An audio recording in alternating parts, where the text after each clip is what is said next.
अस्सलाम वालेकुम दोस्तों, ਤੁਸੀਂ ਵੇਖ ਰਹੇ ਹੋ ਪਾਕ ਪੰਜਾਬ ਟੀਵੀ ਤੇ ਮੈਂ ਆ ਤੁਹਾਡਾ ਦੋਸਤ ਅਬਦੁਲ ਵਾਹਿਦ।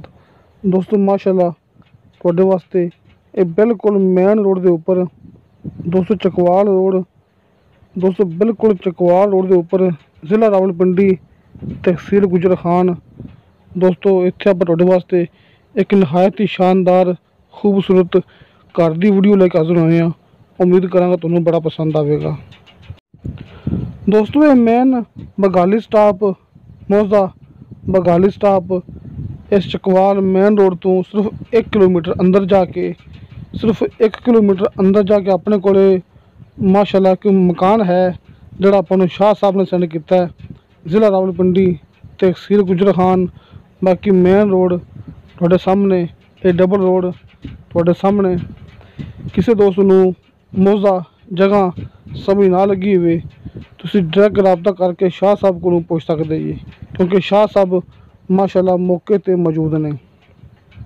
दोस्तों सब तो पहले आप तुहानूं भरावां दिखा रहे हैं जिहड़ा कि मेन रोड है, जिहड़ा कि जरूरी हुंदा है कि रस्ता है इहदे बिल्कुल नाल ही ये मकान है। सिर्फ 1 किलोमीटर मौके तक लिंक सड़क जाती है, मौके तक लिंक रोड जाता है। कोई दरम्यान दे विच किसी किस्म का कच्चा रस्ता नहीं है। ये बाहरला गेट दिखा रहे भरावां कि एक किस्सा खुला है, एक बंद किया गया है। एक दरवाज़ा है मकान का मेन दरवाज़ा। दोस्तों जगह तकरीबन 1 कनाल ते 17-18 मरले अं समझ लो कि 2 कनाल है। 2 कनाल विचों थोड़ी जी घट है। बाकी मकान थोड़े भरावां दे सामने आ गया है।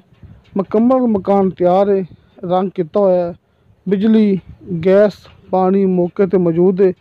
इस मकान दियां छत्तां नहीं हैगियां कि इस मकान दियां छत्तां नहीं हैगियां, बरामदे दियां कमरियां दियां जो भी चीज़ मौजूद हैगी उनकी छत्तां नहीं हैगियां, लेकिन अंदर ईंटां मौजूद ने। अंदर माशाल्लाह बहुत ज़्यादा इत्थे ईंटां पईयां होईयां ने कि तुसीं इत्थे दोबारा तमीर कर सकते जी अपनी मर्जी मुताबिक, चाहे गार्डर टीयर चाहे लेंटर वगैरह तुसीं ऊपर डाल सकते जी। देखो ये सामने बरामदा है, 3-4 कमरे है, हर चीज़ मौजूद है। वाशरूम है, किचन है, कमरे ने। ये बरामदा तुहाडे भरावां सामने कि तुसीं उत्ते लेंटर पा सकते जी, गार्डर टीयर पा सकते जी। दोस्तों रजिस्ट्री इंतकाल ये मकान है। तुहानूं भरावां नूं सामने स्क्रीन ते नंबर नज़र आ जाएगा, शाह साहब का WhatsApp नंबर, जिहड़े कि उस साइड ते काम करते हैं। तुसीं मकान मौके ते जाके चेक कर सकते जी, क्योंकि निहायत ही शानदार खूबसूरत सिर्फ छत नहीं हैगी, बाकी मकान माशाल्लाह बहुत अच्छे तमीर किए गए सी। हर चीज़ मौजूद है, रंग किया तुहाडे सामने, दरवाजे लगे हुए हैं, सिर्फ छत्तां नहीं हैगियां। बिजली की वायरिंग हुई है नीचे, लेकिन छत्तां नहीं हैगियां। इट्टां पईयां ने माशाल्लाह बहुत ज़्यादा इस मकान के अंदर। दोस्तों ये सामने इट्टां दे दोवां तरफा इट्टां दे ढेर के दरम्यान दे विच इत्थे मौके ते मोटर लगी, पानी है कि बिजली गैस पानी तिन्ने चीज़ां इत्थे मौके ते मौजूद ने। 2 कनाल चों थोड़ा जा घट, 1 कनाल ते 17-18 मरले ये मुकम्मल जगह है। बाकी वाधा घाटा हो सकता है कि शायद मैनूं समझ ना लगी होवे, मैनूं शाह साहब ने कहा सी, तुसीं फिर भी मौके पर जाके चेक कर सकते जी। दोस्तों इनकी डिमांड की इंतहाई मुनासिब है। इस घर की डिमांड हैगी 25 लाख रुपया। दोस्तों 25 लाख रुपया इस घर की डिमांड है। कमी पेशी के बारे में शाह साहब नाल रबता कर सकते जी, क्योंकि शाह साहब मौके पर मौजूद ने।